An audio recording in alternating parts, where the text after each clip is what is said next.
Should I go to a beggar? I should go to a rich man. Is it true or not?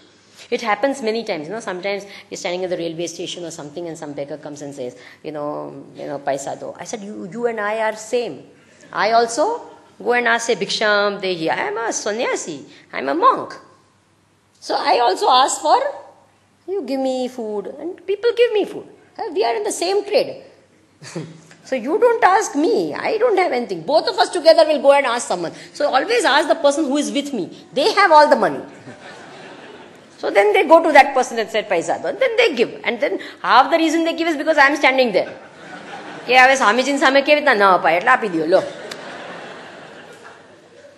So, if I want money, I go to a rich man. If I want love, where would I go?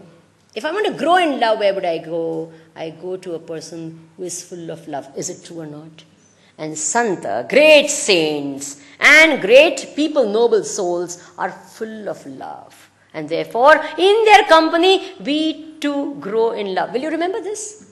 We become, I tell you, I have seen in front of Pujya Gurudev, two people who are absolute enemies, who can't stand each other, who won't look at each other. They are sitting in the front of Gurudev and all smiling. Oh, how are you? And you wonder, hey, 1 minute, what is happening? And they're so nice and no hatred in their heart. Why? In the presence of a great saint, if you have hatred, either you will leave that saint or your heart will change. Or in the presence of truly great saints, even wild animals have left their, what? Wildness. Have you heard? When Chaitanya Mahaprabhu used to go in the forest singing Hari Kirtan. You heard of Chaitanya Mahaprabhu? Great Krishna Bhakta. When he would sing the name of the Lord and go in the forest, tigers used to run after him. Run after him, not to catch him. Just sit there. And he would do Hari Kirtan. And they'd all be sitting around him.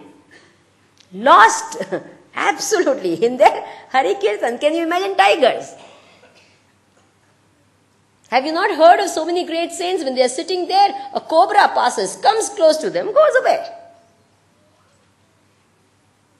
Bhagwan Shankaracharya was passing by and he saw a very strange sight. A cobra was sitting and it was protecting a frog in its shade, protecting it from the...